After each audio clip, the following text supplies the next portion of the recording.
So the danger to me isn't in AI taking our jobs. It's about losing our edge for a particular craft by not learning how to wield it with purpose.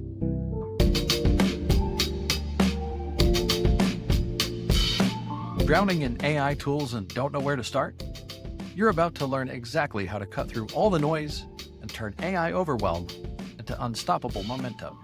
Welcome to Socially Conscious AI, where we explore the cutting-edge innovations transforming our world for the better and bring you conversations with the brilliant minds and ethical pioneers who are leveraging AI's power to address humanity's most important challenges. I'm Valencio Cardoso.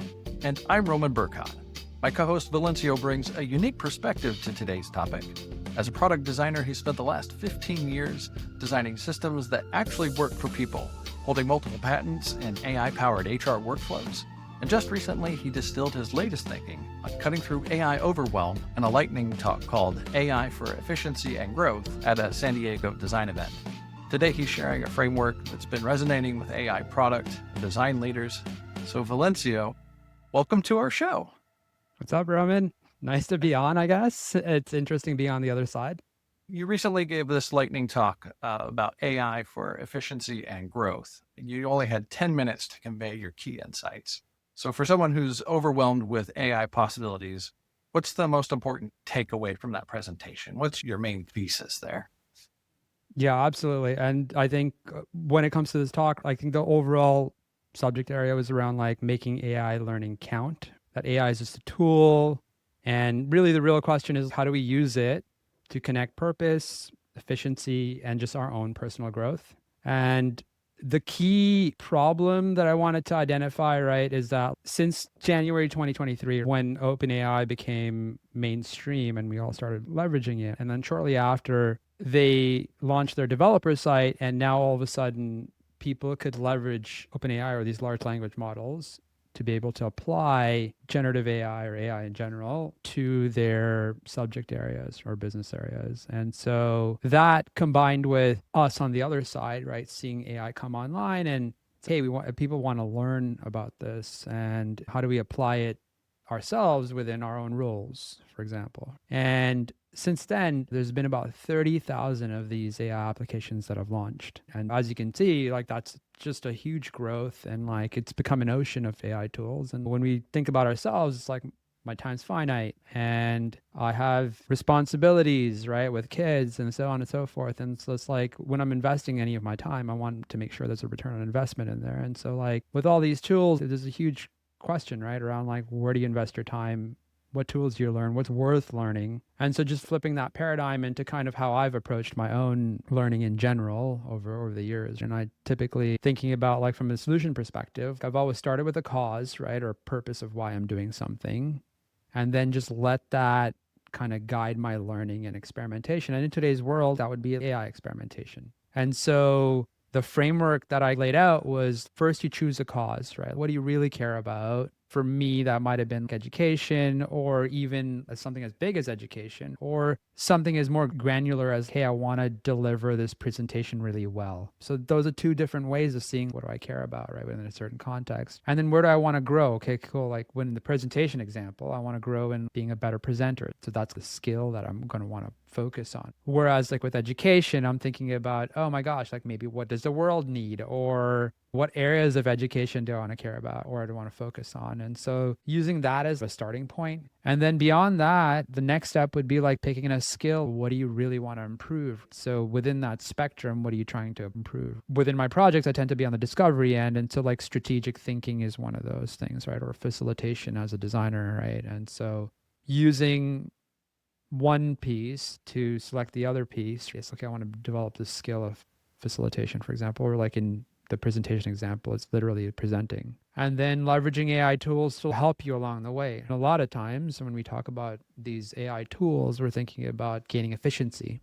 We can also gain insight from these tools, right? And then also build out my creative range. And so over there, I'd be thinking like in the presentation example, why not use PowerPoint to practice, and now they have AI coaching, right, within PowerPoint. So leverage that. It's such a simple thing, right? And it'll give me like real-time feedback as opposed to typically speaking, I would practice my presentation maybe in front of my family or in front of my friends, right? And then get their feedback. But now I can use this AI tool to do that. But then I'm also learning how to interact with that particular tool. So in a nutshell, start with what you care about, pick a skill, and then use AI to extend it, but not necessarily replace your strengths. Yeah, See how what to you're do that. saying resonates with me because I remember when ChatGPT took the world by storm, everybody was talking about these LLM-based chatbots. I wasn't terribly impressed. It wasn't for me. It wasn't something I was engaging with. And then an app came out called Goblin Tools. It's an app for neurodivergent people to help them with some of the common challenges they might have, such as interpreting whether it's a text message, what's the intention behind it. Is it meant to be funny? Is it sarcastic? Or is it actually meant to be insulting? That kind of thing. You can use it to take something that you write and then rewrite it to the tone that you're desiring. So for instance, if you want to take a message that you had drafted and then put it into a more business tone, you can use it for things like that. You can use it to take a big project and break it down into smaller granular tasks. Through the context of my parenting, I was like, oh, this is actually something really interesting. It's something that my son could probably benefit from. And so I started working with that. And that became my entree into really starting to use the tools hands-on to learn them, which has then benefited me in a career context. Obviously, I work on this stuff professionally. Of course, have just a personal interest now with our podcast. I see the approach there makes a lot of sense. Within like an enterprise context, take an organization that is now drowning in 30,000 AI tool options. How can they quickly identify which of the efficiency gains from AI are most aligned with their deeper purpose?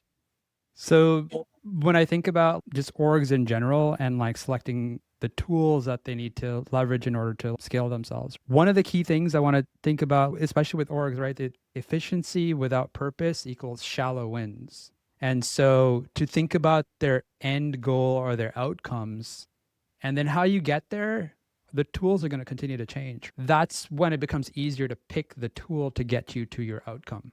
And so one of the things that I've always done is just tying whatever pilot things that I'm doing to specific business goals and navigating that way.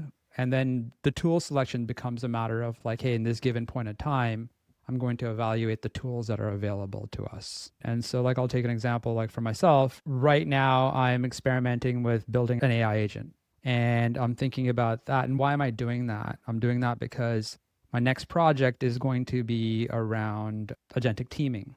And so I want to reset myself into saying, okay, well, what do I need to learn over here?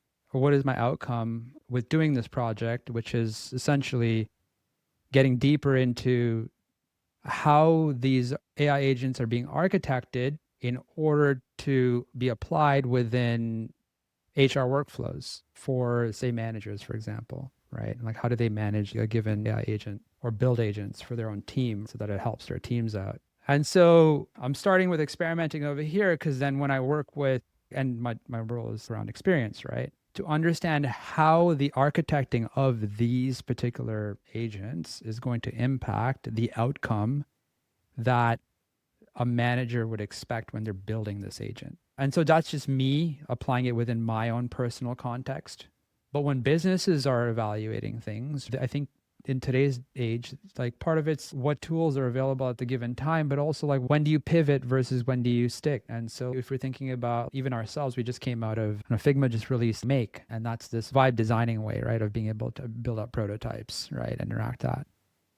But up until my organization said, hey, this is the right tool that we're going to continue to move forward with, I've been experimenting with Lovable, right? Which is another tool that is actually pretty big out there and being leveraged by a lot of people, right, outside of your enterprise organizations to do the exact same thing. They actually were probably the first to do it really well. And so up until that point, I was thinking, oh, I was learning this tool, Lovable, or like playing around with it. But then now my organization's turning around and saying, hey, you got to use Make to do this, right? And so there's a bit of, yes, this tool came out, but now Figma, a tool that we leverage in our day-to-day work, right? Because we used Figma for a lot of, pretty much all of our design work, right? And our design systems or our libraries are all tied to this thing, right? And our whole language is tied to that. But now it just makes sense for us to go and extend into Make. right? And is Make going to be as good as Lovable? Probably not, but it's going to achieve some of that same similar purposes, right? So that's how I see like just picking tools. A lot of it's Yeah. just experimentation, timing, and purpose. But at the end of the day, it doesn't change the fact that I want to achieve this outcome. If this tool cannot help me get to this outcome, then it's not going to be helpful. You mentioned that efficiency gains that aren't aligned to your core business goals is shallow. It's a shallow gain. Thinking about like your work with something like a human resources related workflow, how do you make sure that the efficiency gains coming from AI don't come at the cost of human agency or, for that matter, human job satisfaction? It's no secret, right? AI is kind of picking up certain tasks that we do today. But if you think of jobs in general or careers in general, they've evolved and changed over time, right? And I think the key word there is evolving. And so the danger to me isn't in AI taking our jobs. It's about losing our edge for a particular craft by not learning how to wield it with purpose. So I think that's really the key in today's context. And then if you're thinking about it from an organization's perspective, efficiency does not equal replacement. Yeah, AI is going to free us from the drudgery of our current day-to-day tasks. But as we're looking into people in general, right, agency comes from protecting things like strategy or creativity or empathy. And what you're seeing today with these AI tools is the rise of the super worker. And so with these tools, me as say a designer, right, I can do certain things faster, but then it's also allowing me to see things differently. So just my relationship with AI, and now we're becoming almost like codependent, but I can do 10x or I can do X amount more in terms of value that I'm providing. And so that's how I see that changing, right? And then there's going to be new jobs that come online. And so the best way I'm thinking about it from both angles of being able to protect it, right? One, on the organizational side, just remember that it's not all about efficiency. It is about agency and evolution. And then on the personal side, it's just continuing to experiment and leveraging these tools because there are new paradigm shifts that you're not purview to. You can feel it, but there is this concept of a super worker that is being formed at the moment. So obviously, companies that are trying to implement AI initiatives are generally going to focus on what they perceive to be either areas of high inefficiency or extraordinarily high cost. That's typically going to be a guiding factor for them as far as what they want to try to solve with AI. On the other side, you have just individuals, people who may have been in a career for quite some time, are comfortable with the work that they've been doing. Now they feel like they're being disrupted by AI, or maybe even a certain amount of pressure that they have to get up to speed and learn all these tools. Curious if you have thoughts on like how to help someone identify the starting point, the way that they might apply AI either personally or professionally that's going to have the greatest impact for them. It's really about just asking yourself, what do you want to improve? And any given time you ask yourself that question, the answer may change. And so if you asked me maybe a couple of years ago, I think about strategy as something, or like research, discovery research was a big thing that I was trying to learn. And at that time, it was relevant to me because I found myself in very early stage in any given project, right? And so like developing the skill of research was not only a necessity, but it was also like an advantage. And then that evolved a year later, or a couple of years later, that became facilitation. Then it became strategy. And then most recently, it's become writing. Actually. And I'll touch on this in a bit, right? And like on why it's writing, right? But start there, right? Just ask yourself, like, what do I want to improve on? What's something like a skill or something that I want to improve on? And then when you're thinking about that, think about it from, hey, here's an outcome. But to get to an outcome, there's a bunch of steps that you need to take to get there. We call those workflows or tasks, and then they get broken down into certain steps to get there, right? And so where along the way there could you leverage AI? And so I think the earlier example you gave about crafting an email, it's like I need to send an email to my team. I have a general idea. I'm a little upset about this, so my notes don't sound great, but hey, AI, here's what I want to convey to my team. Help me improve the tone of this, right? And so it'll spit something out. And then what I'll end up doing is, because it's not coming out exactly in my tone or my voice or exactly what I want to say, right? It might be 80% of the way there.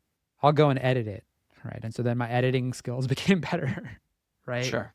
But then by doing this, and I started using this, like I started this from a behavior perspective, I started using it here and there to now almost every time when I'm going to send out any communication, I'm going to use AI to go and clean it up for me. And so what ended up happening too in that, I started becoming conscious that, hey, you know what? I'm not writing as much as I used to. Yes, it's saving me a ton of time because writing was expensive for me. And so crafting that email went from like a 30-minute job to a 5-minute job. But now I'm losing on the other side the atrophy of my own writing skills. And so that became important to me all of a sudden. And so then I asked myself, hey, what do I want to get better at? And so now what I'm doing is I'm trying to write it out first and then go and have AI parse that out. It just depends on what you're trying to accomplish, but essentially that's where I'd start and start simple. That strikes me as being really important. I asked you the question about how to figure out the most impactful AI starting point.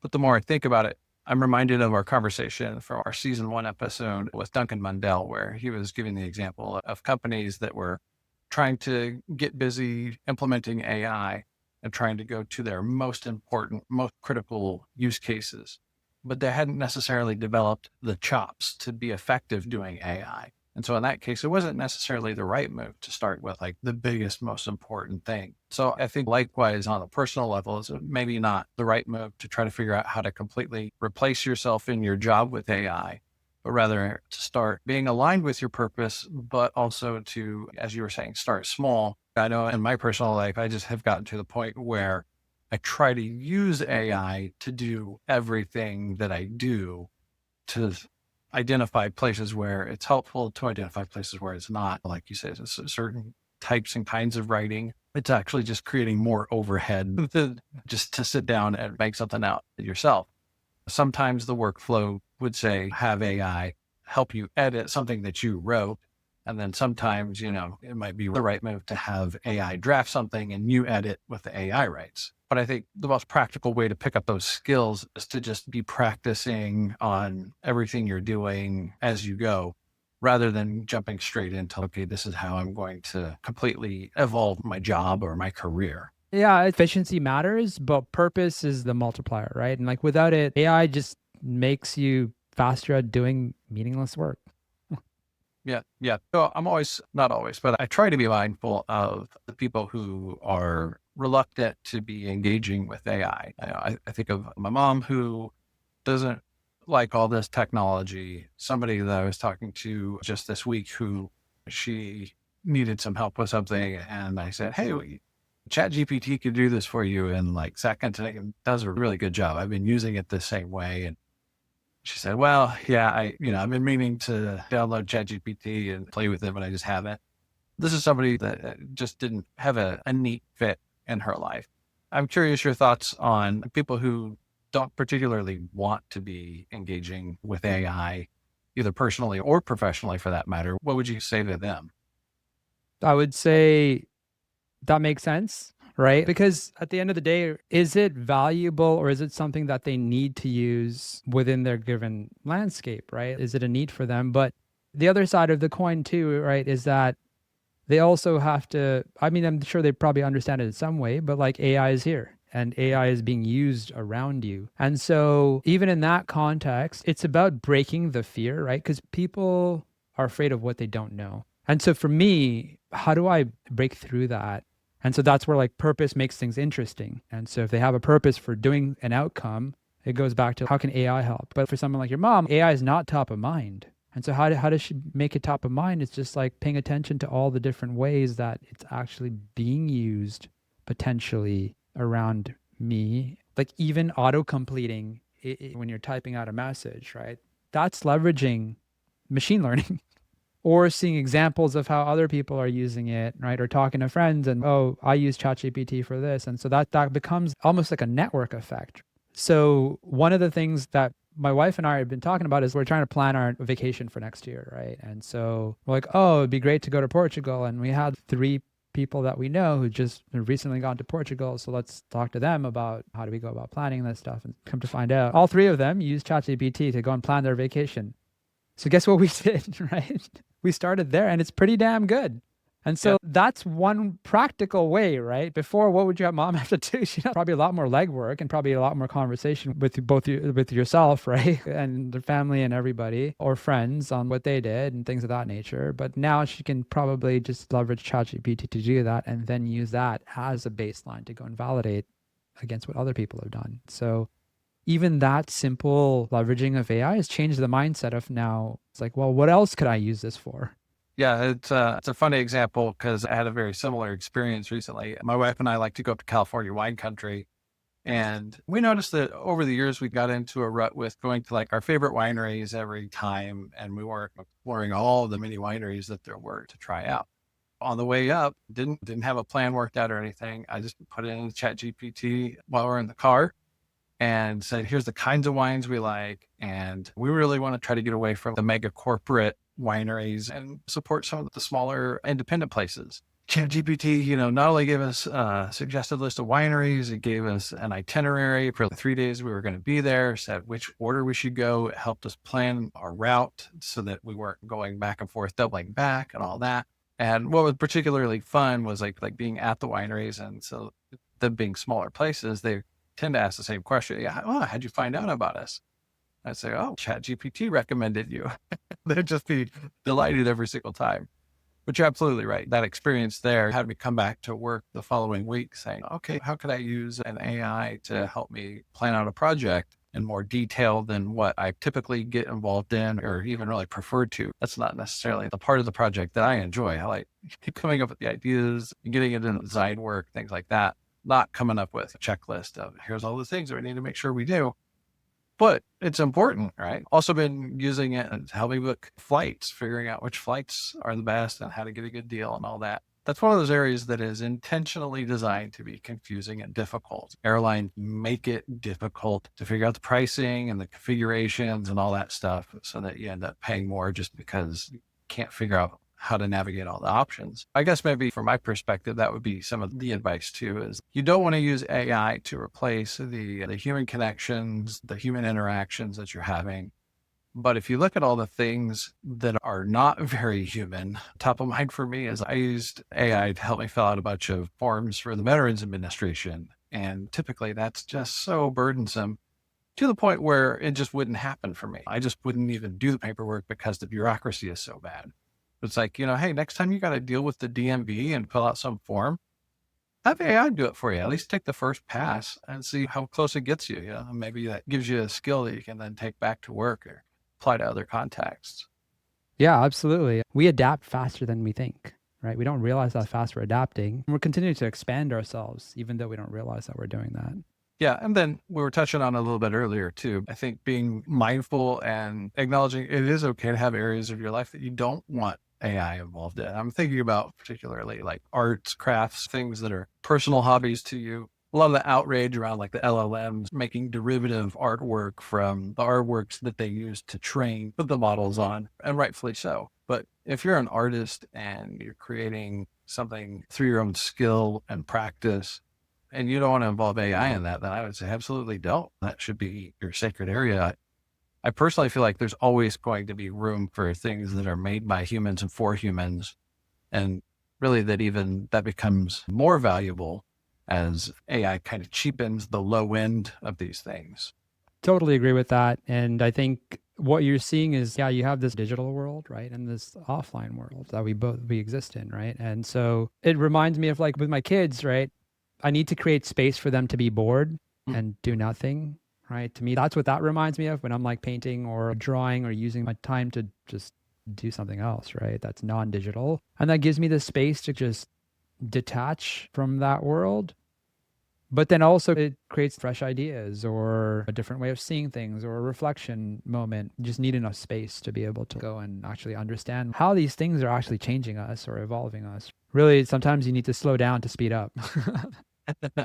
There's value in the slowness and the stillness. We get so swept up in speed and efficiency. I feel like that's a lot of what you're trying to talk about here as a topic of tapping into your purpose to guide that learning. We need to not get so swept up in all the hype and all the rush to try all the things. I know I feel a lot of pressure for that personally. Every week there's new apps and new models and new versions. And I feel like I got to just run out and do all of them so I'm informed. And it's okay to let most of that slide.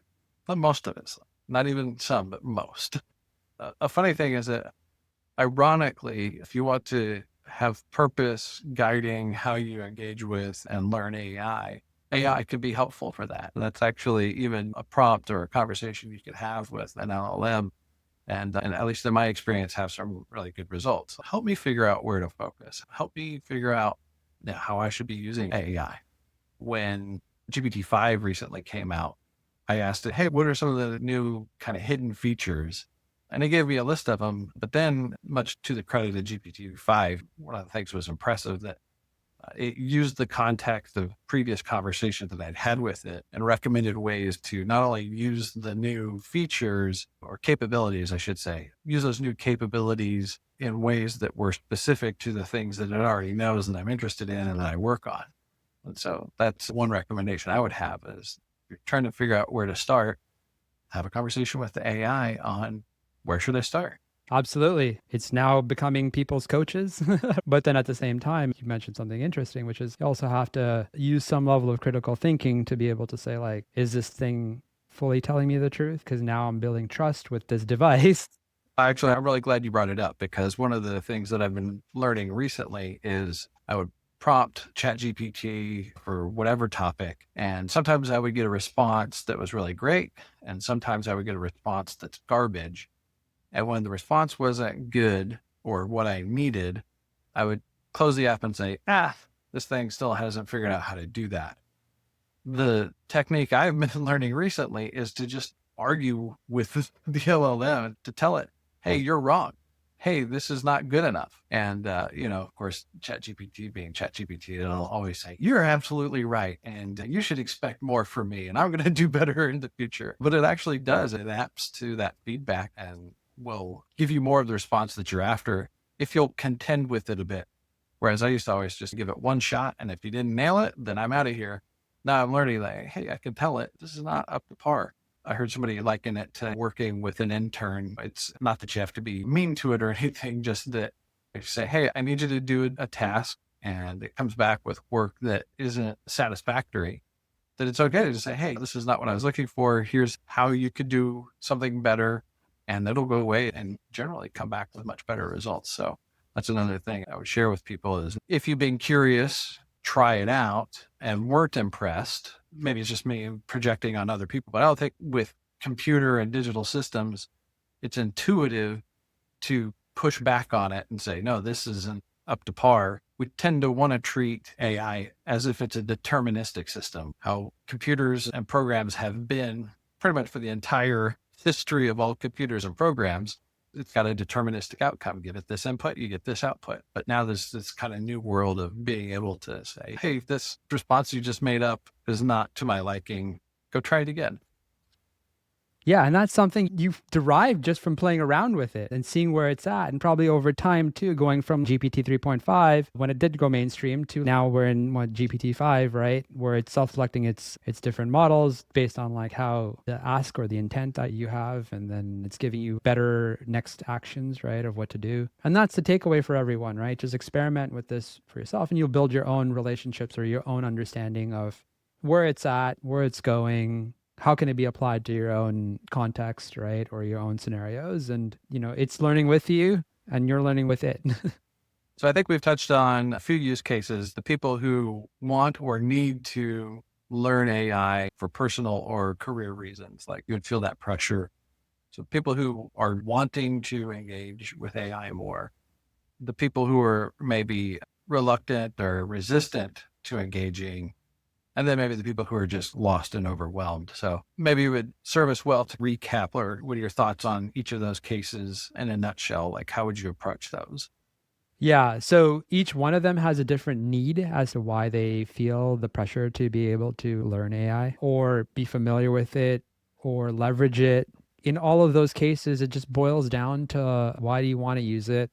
What do you want to use it for? And then turning that back into your own context and thinking about like, how will this grow something within me, right? Like a skill, like where do I want to improve? And the more things that you tie it into, the more likely you are going to be able to be okay with experimenting and be okay with that inertia that's stopping you from experimenting with some of these things. Because the danger in not doing that is just losing your own edge, right? Or losing your own awareness, a context of what's going on and being less conscious about everything. And then I get it, right? Like the inertia, like it's like your time is valuable. You want to make anything that you invest your time into, like learning, count. And then my only advice there is just to stay curious and become more conscious around it. Yeah, what more could you say? I love that. It's a nice button, but what you're saying there resonates with me. And when I think of it as, oh my God, I got to learn AI or it's going to replace me, it's not coming from a place of curiosity and openness and willingness to try things and learn things. But when I think about how can I replace myself with AI rather than my employer replacing me? How can I replace myself? How can I offload all the chores and tasks that I don't enjoy or are not interested in? Then it like comes from a place of curiosity and wonder and excitement. And that makes it a lot easier to dig into. Well, your lightning talk was a lot of fun. I was there for it. The audience really seemed to vibe with the message that you're bringing across. And I certainly enjoyed talking about it with you today. If people do want to engage further on the topic, what's the best place to find you? Probably LinkedIn. But yeah, LinkedIn, and then we're on the podcast here, right? So just listen to our messages. That's a wrap for another episode of Socially Conscious AI. If Valencio's framework just shifted how you think about AI overwhelm, don't let the momentum fade. Hit subscribe right now and become part of our growing community of purpose-driven innovators who are making AI work for humanity, not against it. And here's your mission. Think of one person in your network who's struggling with AI overwhelm or trying to implement AI ethically. Send them this episode today. Sometimes the right insight at the right moment changes everything. And they'll thank you for it. For Valencio Cardoso, I'm Roman Burkott. Until next time, stay curious, stay conscious.